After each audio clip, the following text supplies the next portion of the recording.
Okay, welcome to Fired Up, the Art Alliance for Contemporary Glass new education series. If you have been enjoying our program, I encourage you to visit the Art Alliance for Contemporary Glass website to see the other programming that they offer. Howard, if you can go ahead and put the website in the chat room, that would be great. Okay. And we're very excited to have with us two incredible flame workers today, Eric Goldschmidt and David Colton. Both interesting in the sense that they start both with functional objects and then really work to deconstruct them, abstract them, and otherwise change them to express their artistic vision. And I'm very excited to have both of them with us today. If you have any questions as we're going through the talk, please go ahead and put them in the chat room. I'll stop periodically to make sure that they get answered, and we'll go from there. So we'll start off with Eric. Eric Goldschmidt, thank you for joining us. You're on. All righty. Well, thank you so much for having me, having us. Howard and Dimitra, we really appreciate you guys reaching out. And let me dive in. And we'll get the screen shared here. All righty. So yeah, we'll start right here. So this picture is sort of the quintessential me.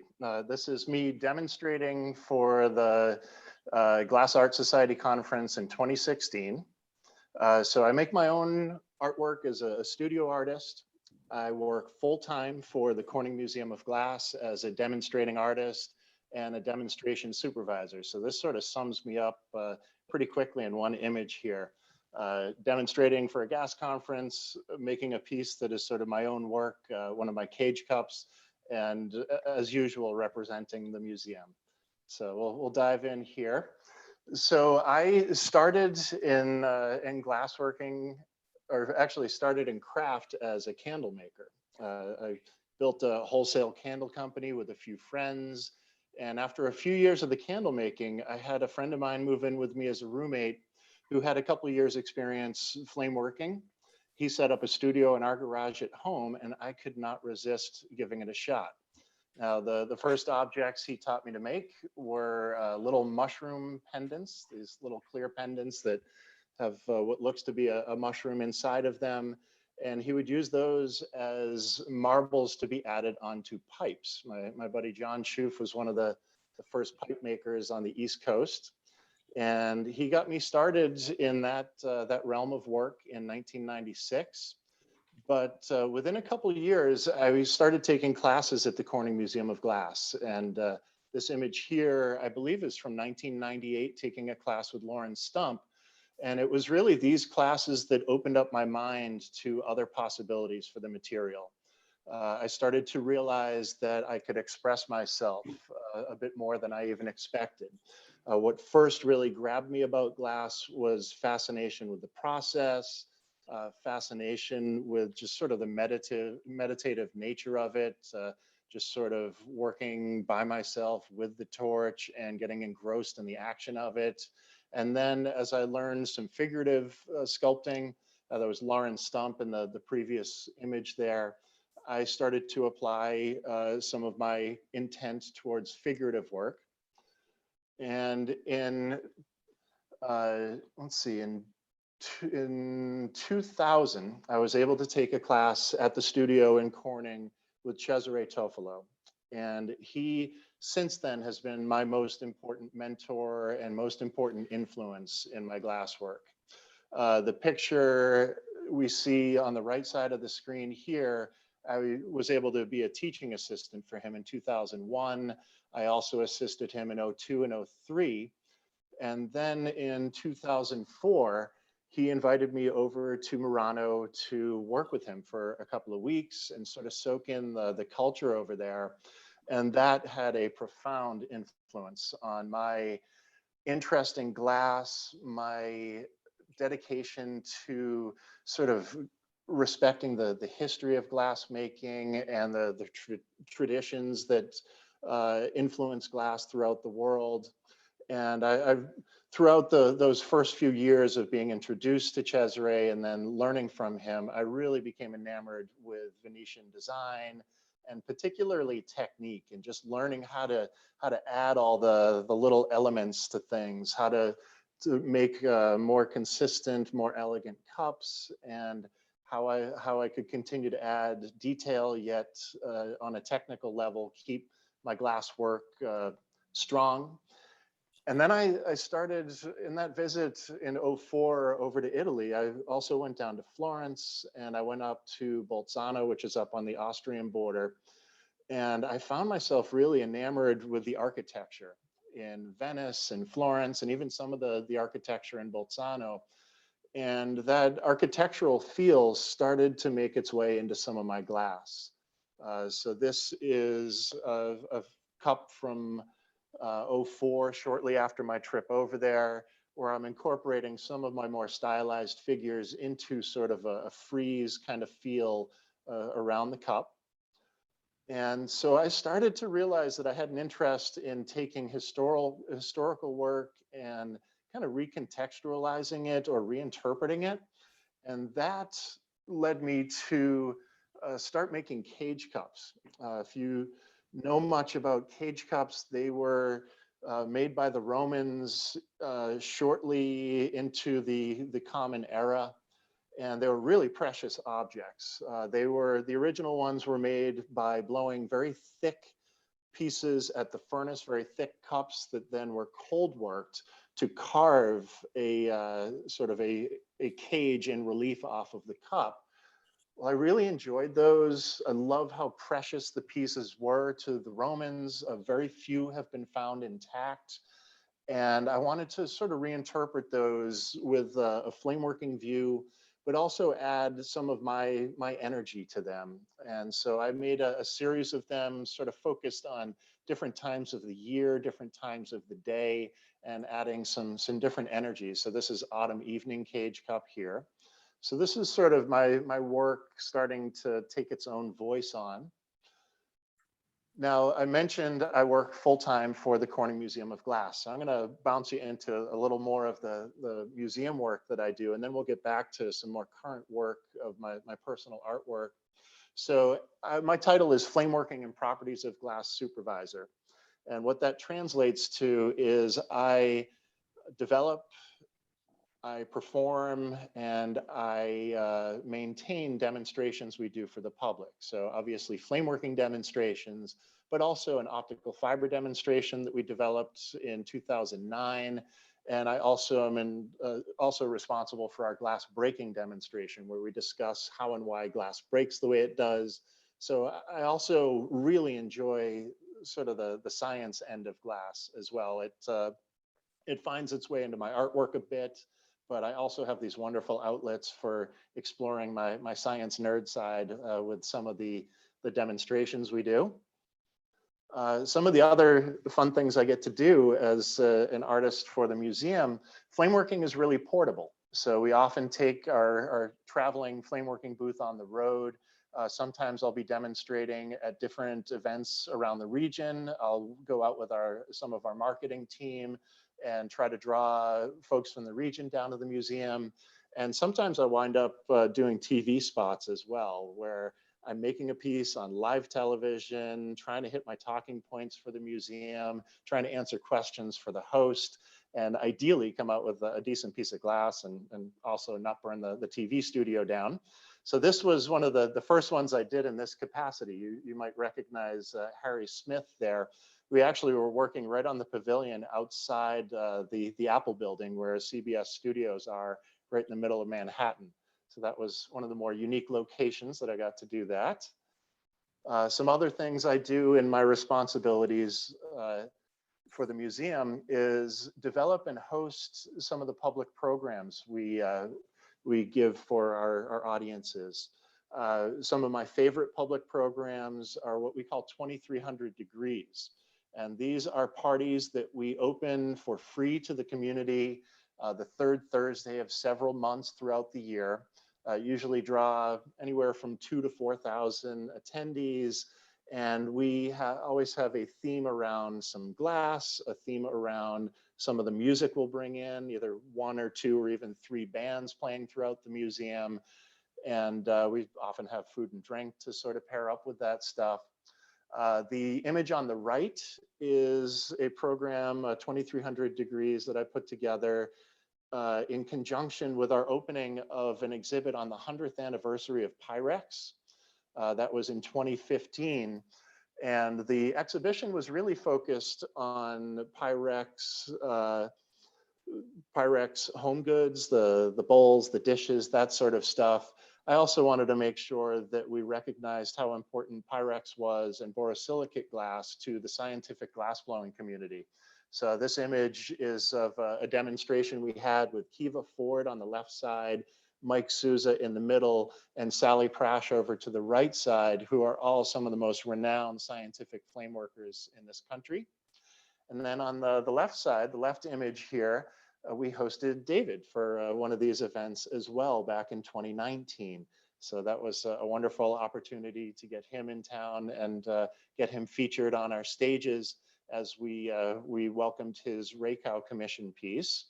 And another nice benefit to doing some of these public programs and bringing in some guest artists is oftentimes I get to collaborate with some of these folks. And David was nice enough when he came to town to work with us, to collaborate with me on the candelabra that you see to the right there. So always fun to get to work with someone else and get some other influences and sort of open my mind to new possibilities.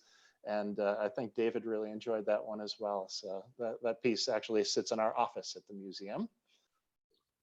Now, some other wonderful things I get to do in my capacity as an artist for the museum is to support guest artists that we bring in for other purposes. Sometimes we have artists who come in to do residencies. They might need an extra set of hands helping them with some flame working, in which case I get called into action.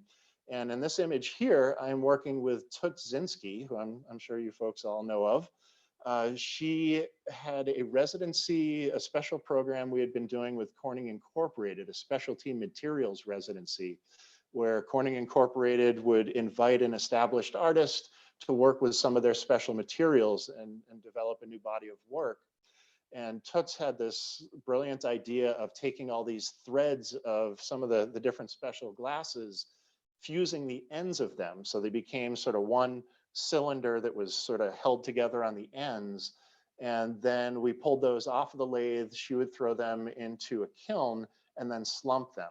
And these pieces wound up as new acquisitions for us. And they were shown as part of our New Glass Now exhibition in 2019. So that was an amazing opportunity. And we demonstrated a little bit of the process for the public. And that's the image you see. That's us in our amphitheater hot shop. Brought the lathe out for the audience to see how that sort of work is made. And it was some really challenging and really satisfying work. And Toots is incredible to work with. She was wonderful. Now, another project we got to do with another artist. Sometimes we work with designers who themselves may not make glass, but can use some help in realizing their designs. And in 2019, we were approached by Christina Grajalis, the Christina Grajalis Gallery. Her artist, Robert Wilson, was looking to make a new piece with a whole bunch of glass elements to it. And initially I was brought into this project to make 5 or 6 of these little flameworked deer that resemble a flamework deer that he had and held dear from his childhood. That was sort of a classic bohemian style flameworked deer. And so I started with the expectation of making 5 or 6 of these, but as his idea grew, so did my requirement for how many deer I was to make. And I think we wound up somewhere in the range of 55 of these guys. So that kept me quite busy through the end of 2019. And this piece, A Boy from Texas, was shown at Design Miami in December of 2019. So that was really wonderful just to see how all this work was put together. Our hot glass team, our furnace workers, were pulled into action. You can see some of the larger furnace work deer in the image that's top left, and some of the pyramids that we cast for the piece as well in the image that's top right there. So I always enjoy these opportunities to help work with another artist and help their vision sort of come to life in glass. So great opportunities. I also end up making some work directly for the museum. And we this year in 2020 wanted to really expand our holiday displays. And so I took it upon myself and called on the talents of my right hand with flameworking demonstrations, Caitlin Hyde. And we put together this Tree of Life menorah, which is, I believe it's about 22 inches wide by 27 inches tall. And it's actually two separate pieces. The trunk of the tree has a couple of major branches that support the 9 candle holder sites. And then there's a separate piece that is the rest of sort of the background of the tree. And those are mounted into a metal support system that is covered with that wooden box there. So I should also call out Carl Siglin, who is one of our hot glass workers, who is also incredibly handy with metal and wood for helping us to finish that piece off. So this will be part of our holiday displays at the museum moving forward. And our hot glass team also made a wonderful display dedicated to Kwanzaa. So we're looking to always expand and be more inclusive in how we're celebrating and how we're showing off the material these days at the museum. Another work that I have upcoming, we have an exhibition that's going to open the weekend of May 22nd called In Sparkling Company. And it focuses on the costs of elegant social life in England in the 18th century. So included in this exhibition will be many different effects of sort of that time period, the many representations of sort of social situations in that time period. And as part of that, we will have a table that represents some dessert displays. So we've got a whole bunch of tableware, and our curator for the exhibition is Kit Maxwell. He asked me a couple of years ago if I would be interested in making some glass foods to go into some of the tableware. So Caitlin Hyde and I have been working on these glass foods that will be shown as part of this exhibition. So it's been a great challenge. We always really enjoy when the curators come to us glassmakers and ask us to get involved in their presentations and their exhibitions. So I'm excited for this one. We still have quite a bit more work to put together before May 22nd, but it's coming together nicely, and hopefully you'll all have a chance to visit us and visit the exhibition. So some other things I'm really passionate about in glass that the museum really affords me opportunity to pursue. I'm really passionate about the stories in the glass world. In 2013, I had the opportunity to travel to Lauscha, Germany, and also a couple of glass-centric towns in the Czech Republic, Železný Brod and Nový Bor. And so Lauscha, Germany is known for being the birthplace of the glass Christmas ornament. It's also where glass prosthetic eyes were really sort of perfected back in the mid 1800s. So they have a very long-standing tradition in cottage glassworking. At one point, the glass culture grew so big there, they simply couldn't have enough workers in one central factory to produce all the ware that was necessary. So there is one central factory in town that disperses rod and tubing to glassmakers who have studios set up in their homes. And that's sort of how the ornament industry developed. It's how some of the eye making industry developed, and a lot of other bohemian style sculpture is made in that area as well.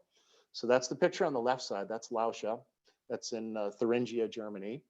The central picture in 2014, I should go back, 2013, I wrote a bunch of blog posts about my travels and posted on the museum's blog site and entitled them Glass Pilgrim. It seems sort of fitting. All these travels that I get to go on, I'm always sort of exploring and finding new facets of glass that fascinate me. And there are always great stories that go along with that. So I enjoyed writing those blog posts in 2013.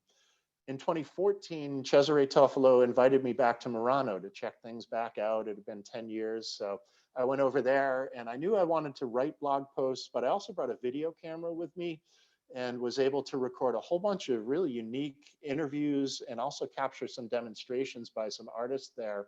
So that picture in the middle is myself with Livio Seguso, who turned out to be one of my favorite interviews that I've ever been a part of. So if you have a chance, if you do a search of my name and Glass Pilgrim and Livio Seguso, you will find that video. It's up on our YouTube channel as well, and I think you'll find it really inspiring. And then on the right side in 2018, leading up to the gas conference in Murano, I went back to the Czech Republic and also back to Lauscha, this time with a video camera to catch more of the stories there. And that picture on the right side, I'm actually working on a fairly unique torch in the studio of Karl Sobotka. And that torch is running on a 5-gallon bucket of gasoline that is between my legs under the table there. Quite a unique situation and sort of an interesting view into older torch culture and some older technology. So it was pretty fun to explore on that. Some of you may recognize with a video camera there, that's Beth Hyland, who has been one of our research librarians for many years at the museum. I also operate as sort of a liaison between the museum and the flameworking community. The community gets together in all sorts of unique ways. This is one of my favorite events that I get to go out to. It's the Michigan Glass Project, which is held in Detroit each July for the past 10 years, I believe. And it's a gathering mostly of flameworkers. There are about 50 artists that come in to demonstrate and collaborate and produce work that is all auctioned off. And the proceeds from the auction all go to support art programs in Detroit public schools. So it's an incredible gathering of artists and just an incredible way to raise money for the arts. So I really enjoy that event every year. Other things that inspire me, other passions I have, my garden is a huge one. I love to eat well, I love to cook, and the gardening seems to fall right into that of really creating the food that I work with. And a few years ago, I started to realize that this also is part of my artistic energy, and what I was really creating was edible yard sculpture. So that's another important passion for me, sort of influences my life. Hasn't really bled into my glasswork yet, but it's almost sort of its own medium for me. Other things I obsess about, particularly over the last few years, I've really stripped away a lot of the detail off of my production goblets and have really tried to focus on form and scale and proportion, and really sort of eliminating a lot of the details and trying to draw the eye into the lines of what I'm creating. I love the energy of controlling goblet forms. That's a big part of why it's so pervasive in my work. I really enjoy the challenge. They really require that you're super focused on what you're doing and you stay focused throughout process. So these are some of the more recent production items I've been working on, the lidded goblets. I also have grown my cage cups. They've gotten to a point where I'm really sort of speaking a lot more through them and using the cage as a metaphor more for the cages, the sort of traps that we fall into in life, either as individuals or as a society. And so the blowaway piece was the first one of this series where I started to add some sheet glass sculpting as well. So the face that you see pointing right at us, that's actually a piece of borosilicate sheet glass that I heat up. I sort of push, pull, and sculpt into some facial expressions. And blowaway sort of represents some of my energy trying to get through some difficult romantic moments in my life. Flow sort of speaks to some water rights issues out there in the world. I also have had some wonderful opportunities for collaborations, whether it be other artists giving me pattern work to then shape into larger forms, which is what the piece on the left is. Collaborated with Mike Mason on that. On the right side, Eugene Goins, who is one of the most notable pipe makers out there, incredible with his pattern work. We made the pair of pieces you see on the right side there, and the Mike Mason piece and the taller piece with Yushin are actually both now in the permanent collection for the Flint Institute of Art. We had them there as part of a show they had on flameworking a couple of years ago, and the museum was wonderful enough to add them to the permanent collection. So that was nice. And more recent work, and sort of pushing the sheet glass sculpting in a slightly different direction, windows into walls was sort of my response into the debate over border wall situations in 2017. So expanding my use of the sheet glass beyond just using them really for facial expressions. For this series, I started to add some hands to sort of express some different energies. So one piece is sort of the pro-wall group, and the other piece is sort of the anti-wall group. So this would be the anti-wall group here. And then more recently, I've been working on some new figurative work, stripping away a fair bit of detail from the figures as well. So the concentration is a lot more on the lines and the gestures of the figures. I made this one for a live stream demonstration at the museum, part of our Bring the Heat series back in September. And some other work that is currently being shown as part of the Glass in the Expanded Field show at the Hunterdon Museum in Clifton, New Jersey. If one of us can't breathe, none of us can breathe is me speaking to the Black Lives Matter movement and some of the protests that happened this past summer. And the other piece that I've got in that show is this Looking to a Rosier Future, which I actually made this piece in 2019, but it expresses my optimism that hopefully we come out of some negative times with a much more positive energy, having learned a lot of lessons that we can continue to shape the future with. And I happen to have a bit of video of some of the creation of this piece. So I'm going to share that with you as well. Before we get to that, Eric, I just want to interject for a moment. We did have a couple quick questions. Sure. The first, someone was wondering if the cage goblets are for sale at Corning or anywhere else. The flow piece is for sale at the Corning Museum of Glass, and the blowaway piece is for sale at Wheaton Arts, actually. So those both are available. And actually, these last couple of pieces are available through the Hunterdon Museum as well. Okay. And also one of the cage pieces that you showed, you mentioned was pertaining to water rights. Could you expand on that a little bit and tell the audience a little bit more? Yeah, so water being such a crucial resource, and we see it being monetized, in my view, quite a bit too much. And it is my hope that we get back to money not being quite such an important resource, and allowing the water that's necessary all throughout the world to flow more freely, and to flow to communities that are struggling without water. Even within this country here, we've got areas that are paying to import water from other areas because the water rights have been purchased up by corporations who are selling their water. So I just wanted to sort of speak to that and hope that we can get a more equitable flow of resources around the world. That's sort of where that one leads. Great, thank you. Sure.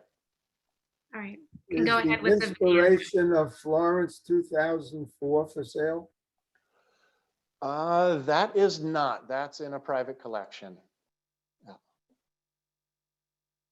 All right, so we'll jump into this little video here. So at the museum, we produce a lot of wonderful videos, and produce some videos that sort of feature our individual artists. So that's what this is here. This is my gaffer profile video. So we'll let this run.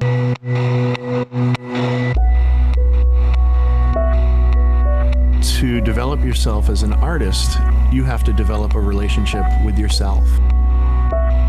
It allows you to have confidence in how you develop your ideas in preparation to share them with the world.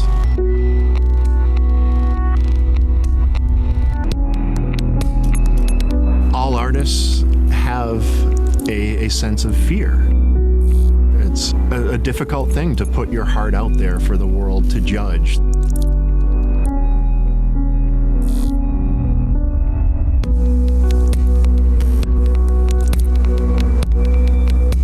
My relationship with glass as a material is a fairly cyclical thing. I've gained influences by other glassmakers I know. I've gained influences by ideas that I come up with, and they drive me to want to work the material as perfectly as I can. Glass is an incredibly challenging material in that it knows as soon as you've made a mistake, and many of those mistakes are fatal. The piece is simply done if you make a simple mistake and you're starting over again.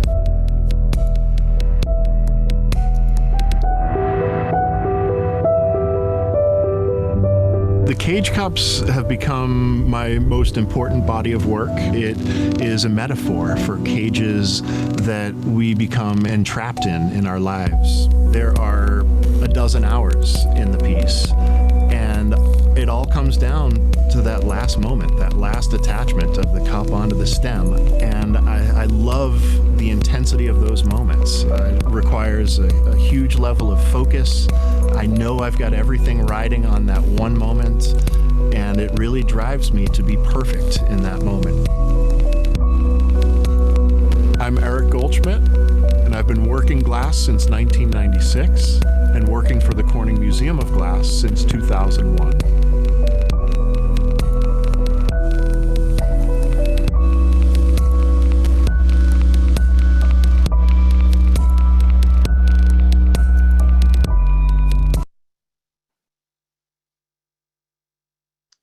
Alrighty, well, there we go. Thank you Great, all very thank you. much. Wonderful, Eric.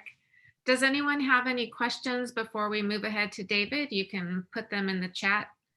Otherwise, we will move on to our next artist, David Colton. Thank you for joining us today. We're very excited to see your presentation. Let me go ahead and unmute you.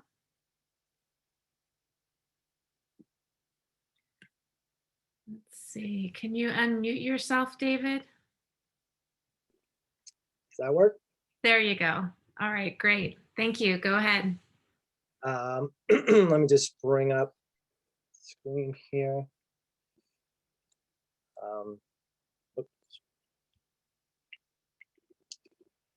Can you see my screen? No, we actually can't see it. It's we're just seeing a white screen right now. Okay.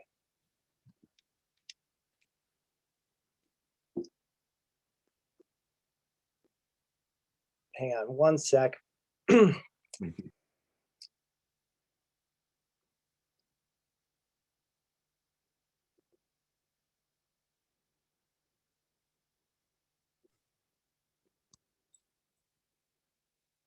Give us just a moment, everyone. We'll get this figured out and started for you. Thanks for your patience.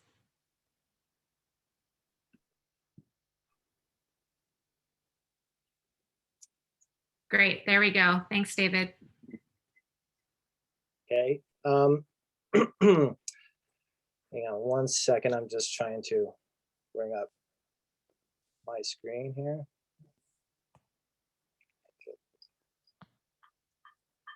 I apologize again for this. Is just my second attempt at Zoom.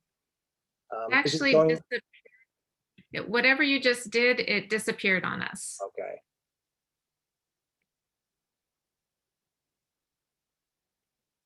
Zoom share.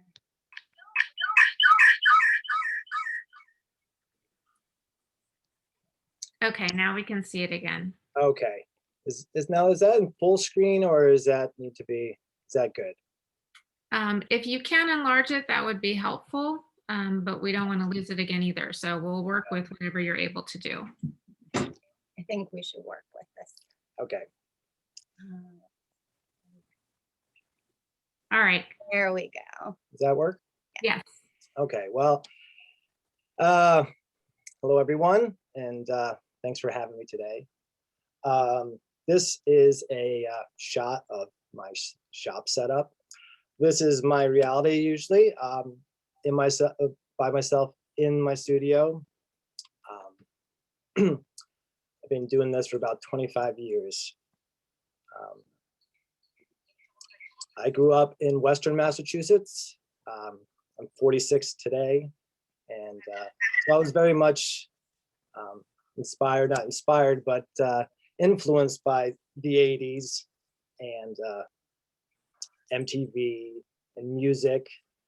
And growing up through high school, I started to get into maybe somewhat of the counterculture of the Grateful Dead and Fish and that kind of subject, along with the beats, and started to go to see concerts at this time, and really started to get into the whole kind of early jam band, Fish, and obviously the tail end of the Grateful Dead experience. And so kind of through the music of the Grateful Dead, and after high school, I went to college out in Colorado State, and out there after my first year of school, I moved into a house with a bunch of guys, and we were seeing these glass pipes kind of turning up at the Grateful Dead shows and Fish shows,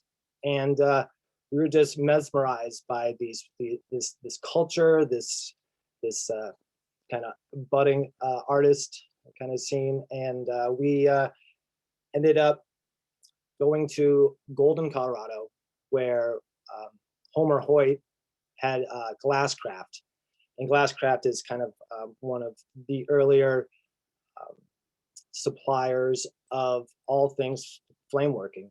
And so we went down to Golden and bought the starter kit, and 3 of the guys kind of shared the setup, and we just started teaching ourselves to blow glass. And we were able to make pipes right off right in the beginning, and sell these pipes. And I dropped out of college and just pretty much started blowing glass nonstop, along with touring to see music, selling these pipes in the parking lot, at the bar, kind of wherever. And at the time, there was no glass pipes, really. I was in Fort Collins, Colorado, and even though there was head shops and that kind of thing, there was really no glass pipes. So this was an underground kind of subculture that we were a part of, and trying to get to be a part of, because this was pretty much a scene started in Oregon and in small places around the country. And so we were pretty much self-taught. All we had was this glass blowing book, and a couple of tips that someone had seen someone make a pipe at the time. So for the first 4 years, we were just self-taught. Never saw anybody actually blow glass other than the couple guys that I started with. So after about 4 or 5 years of just doing that, I took some classes at Corning Museum class. And in '99, I took Mylan Townsend's class. And it was an incredible experience. I mean, it was a little overwhelming coming from a shed to the museum kind of thing. And so the amount of stuff that I was taking in, learning, it was unbelievable. And so during the '99, 2000, I took a Santini class and learned a ton of skills, trying to do goblets and somewhat Venetian work. And from there, I took Cesare's class, which was immensely informative. I kind of was overwhelmed at the whole class, and pretty much was able to work off of those classes for years to come with the knowledge that I learned there. And so also I was looking to get into engraving, and So I signed up for a Yuri Arkuba class, and I was kind of looking to do kind of more geometrics patterns through engraving, and this was kind of one of the classes, the engraving, that they offered. And through the class, though, Yuri Arkuba had us doing these sketches where he called them Zen drawings, and he would have you look at something and then close your eyes and kind of draw it.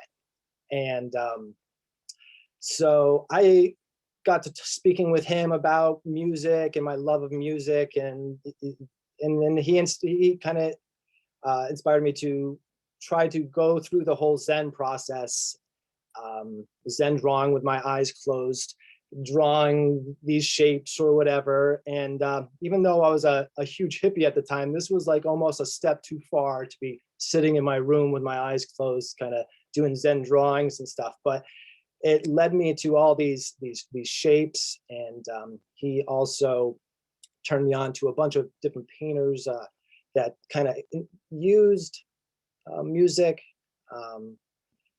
in their work. And so I started to incorporate his process of just basic sketches, and I would kind of elaborate on them, and I would spend hours and hours kind of doing sketches and stuff, which really didn't correlate too well into my work. I'd have lofty, ridiculous ideas of what I wanted to make, and pretty much zero know-how, technique to make this happen. But so also, one of the big aspects of my process was visiting friends in Florida during these travels. I got introduced to a friend who was making neon, and I'd never seen this process done before. And he was using one of these neon ribbon burners, and he kind of got into showing us just the basics of being able to bend a tube. So this was right around the time I took a Mickelson class, and I loved Mickelson's work, his organic forms, and he was painting these pieces. But so you could see how he was wishing that the color palette was improved at this time. But he was just a huge inspiration as far as where he was taking flame working. And so at this time, there was huge advances in lamp working. We were getting new torches.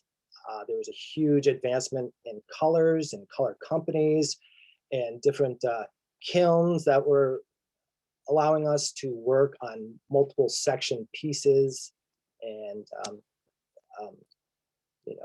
at first we were spending a half hour on a pipe, but then it was an hour, and then it was 3 hours, and went into days, and 2 people, 5 people. I mean, so it's just kind of the progress, and it's just been just really just trying to keep up with the progress of pipe makers around the country.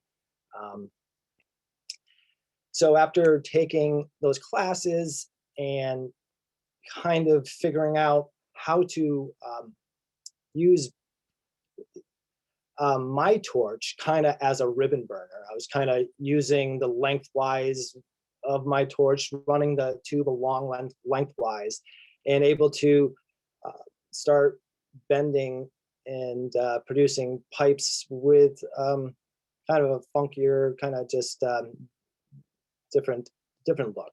And what started out as a 1 bend ended up into 2 bends. I eventually got a welding, just your basic welder at Home Depot, and I started making stands. Mainly because any metal workers seem to want to do a little too much about the stand, and I just wanted some real basic stands. So this is my first push into really kind of some abstract, maybe less on the function of the piece and more of just an abstract kind of flow to the pieces. and layering those. And so a lot of this stuff is hollow, some of it's attached, and just trying to just bring a different vibe to the work with colors and just the shaping, and really just working on the shaping and attachments that I've learned through Corning and whatnot. And at this time, I had moved back east to Western Massachusetts, where I got a shop with Mike Froh and Raj Khomeini. And these guys definitely had a huge influence with graffiti, and actually knew Matt Moore, who started out as a graffiti artist, but has versed into a whole bunch of different aspects of he's worked with Adidas and all this kind of stuff. And through these guys, they introduced me, even though I had grown up doing graffiti, not spray paint, but just drawing nonstop in my books. These guys kind of introduced me to some of the cutting edge people that were in the graffiti and the graffiti scene that maybe some people had transferred into maybe the fine art aspect of it. This is the time around Smoked Volume 1, which was kind of the premier, first of its kind book that had 30 artists in it, I believe, from around the country. And this was a book put on by JAG down there, which stands for Just Another Glass Blower. And that's a glass blower by, his real name is Nate Purcell. And he started like the first gallery in Brooklyn showing strictly glass pipes, and that was Easy Street Gallery. So the piece on the left is my submission. I actually had two of them, but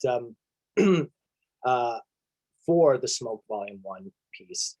And this was probably my first go at not holding back at all, and just really not worrying about the amount of time and money I was needed, or just the whole process. So David, yes. about what year are you talking about? I think that would help give people some more context if that's. This is 2009, which was my first Easy Street show. So right before that, 2008, Smoke Volume 1 came out, I believe. And the piece on the right is kind of a wall piece that I did for that show. And just, let's see. Yeah, and these are some of more of the kind of the classical stuff that I learned through Santini and Tofolo. And so I was just starting to produce these bendy shapes, and they were kind of along the lines of more of ironwork or along those lines. And so I was going through these old ironwork books and trying to copy some of the bends, some of the looks, and yeah, just trying to use technique and somewhat make it my own. And here is Kevin Power Collabs. Kevin was my buddy from high school that I lived with out in Montana, and we blew glass together pretty much this whole time till he's become a paramedic now. And so here are some of the kind of the pieces we were making in 2009, 2010, and all functional pipes.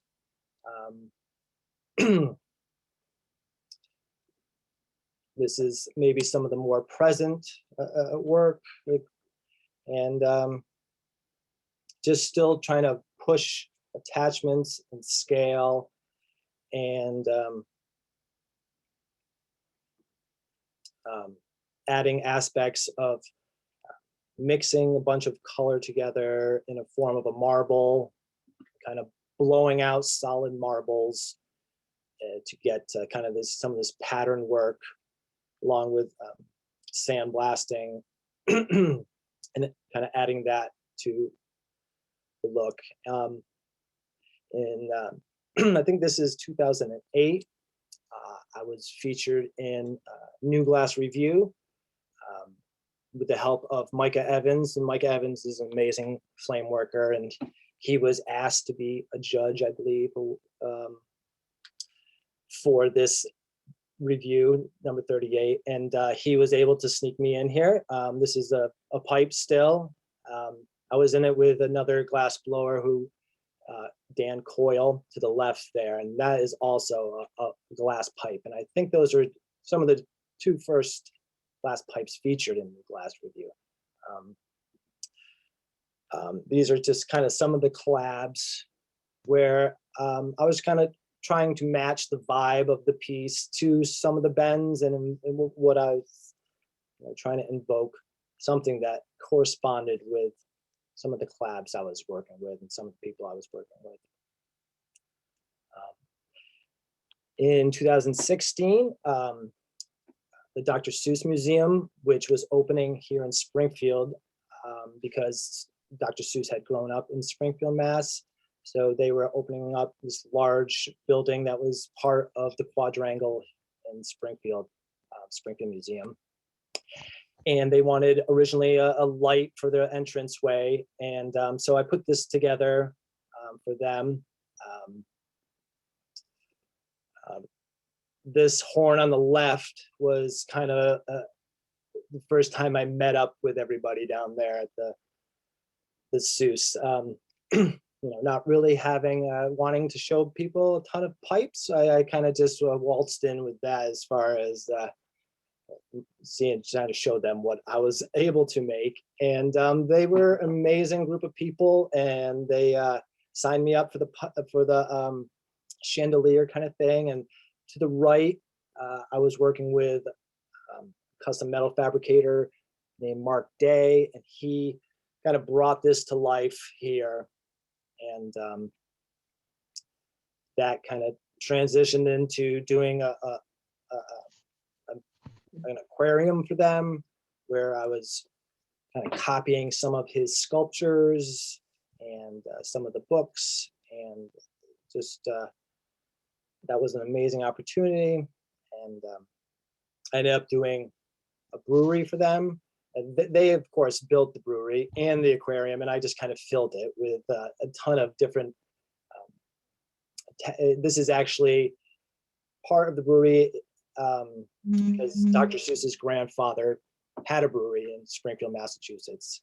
So this brewery kind of moves, and the bottles are kind of clear, and then they kind of move through this thing. It's all kind of mechanical, and it's supposed to look as though the bottles of goose juice are being filled up.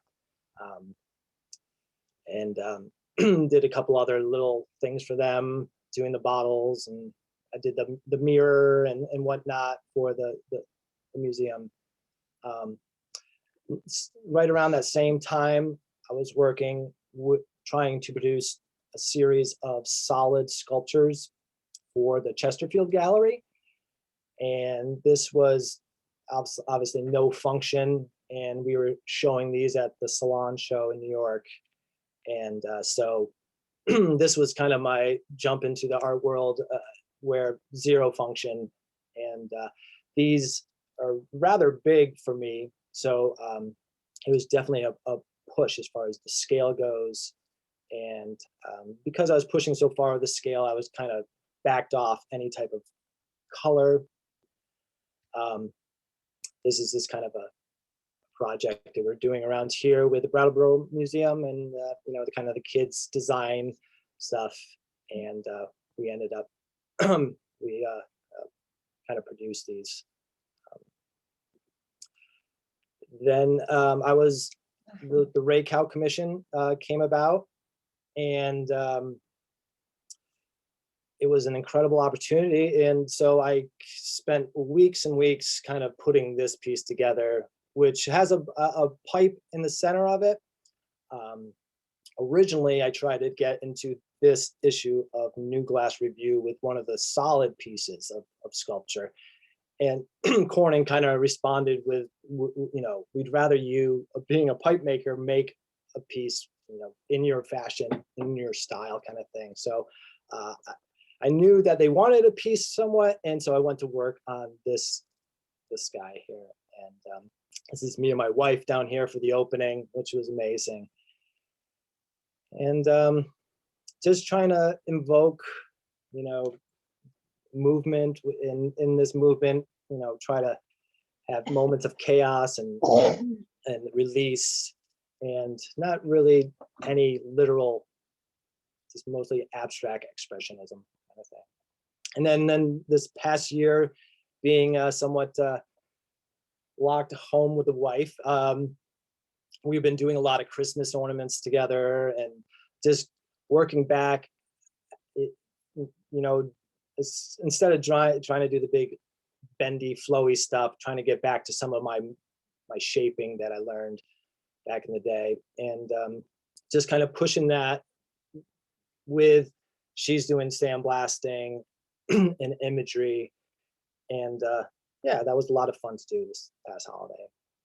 And just now I'm just kind of working on my current work, which is a combination of pipes and the array of things, and just trying to push scale and color and attachments, and that's pretty much where I'm at with my new work. Definitely trying to do some more wall pieces, and just constantly making stuff in order to exist is another aspect of the inspiration for sure. And yeah, that's pretty much. Thank you. Presentation. Thank you, David. Thank you. Does anyone have any questions for David? Please put them in the chat. Howard, did you have a question? I was just wondering, David, and Eric, if people wanted to reach out to you to talk about a piece, what's the best way, or to see your work, what's the best way to do it? You can contact me through my website, davidcoltonglass.com. I might be a little tougher. I don't have a website currently. The shops at Corning Museum have a good selection of my work. If people want to reach out to me directly, social media might be the easiest. You can track me down either on Facebook or on Instagram. I'm at Eric's Glass on Instagram, and I'd be happy to share my email offsite as well. If people want to reach out to you folks, Howard or Demetra, you can feel free to pass my email as well. Okay, and we do have a couple questions, David. What was the size of that commission that you did for Corning? I think it was about 24 inches across and maybe 12 high, and it was actually pretty deep with the layers of glass, so it was probably maybe 8 inches deep or something like that. And all of those pieces are totally flame worked, correct? You're not combining with other materials or components? Just the metal stand. Right. Yeah. And all attached hot as well? Yep. With that piece is actually comprised of 4 pieces, and so it breaks down like that. Okay. And someone is wondering if you are experiencing more commercial success with the functional work or the non-functional, or does it just sort of ebb and flow? Yeah, it kind of ebb and flows. I definitely had a couple things pop up, but you know, it's pretty steady as far as it's amazing the little amount of crossover between the pipe world and the glass world of typical. So, but yeah, I mean, it is always changing, and so yeah. I can't say there's any constant as far as any of my career goes. But and how is the reception from the museums? Do you see a museum exhibition in the near future that perhaps focuses on the evolution of pipe making? I'm not sure. At the Corning Museum of Glass, you're saying? Just in general, are you finding that you have had a positive reception from? Yeah, absolutely. Well, I'm in Massachusetts, so it's a legal state. Mhm. And the museum, Brattleboro Museum, that I just showed pictures for, we're pushing for a new pipe show coming up. So there's talk, and it's definitely becoming less taboo of a topic. So And when you create your works, even though they are functional, are you expecting that they really will be used for function, or is that just more sort of a peripheral aspect to the piece and you're expecting them more to be displayed as a collectible on a stand? well, the Rakow piece was definitely more of an art piece where I wouldn't think someone would maybe go up and grab that, but I would say 99% of my work, I would think someone was going to use it. So, and that's also one of the limitations in pipe making, because I can't have anything too dainty on it. So that's always been a facet of my work, is that you know, definitely in the beginning you had to throw it in a gigantic gun case, and you know, things would break. So that was a limitation, and I've always kind of kept that limitation. So even the Rakow piece, there's nothing that would kind of just pinch off of it or break off of it, or it's all kind of very shored up. And that's one aspect of making pipes that's very helpful. You can't really just go to town as far as it has to have some function. And that's helped throughout the years, adding more and more layers to the glass. So yeah. Okay. And someone is wondering, now that Easy Street has closed, are there any galleries that are concentrating on pipe art? Well, yeah, JAG Easy Street was the first gallery, and now there's galleries all over the country. I don't know if you label them galleries, but they're very impressive head shops that carry thousands of dollar pieces and incredible works, and they literally are everywhere. And the work that they show is incredible. And so Jag was the first guy, but he's definitely it's a huge industry now. These kind of smaller kind of shops, galleries, but they're selling very expensive work and very talented work. So yeah. Great. All right. Well, thank you both so much for joining us. It was very interesting and informative, and we're so happy to have you. Thank you. Thank you. No. All right. Take care, everyone. Be safe, and we'll see you next month. Bye-bye. Thank you, David and Eric. That was two great presentations. Yeah, I'm not too versed on the whole presentation thing, but I really appreciate the opportunity. Yeah, thank you all so much for the opportunity. Greatly appreciated.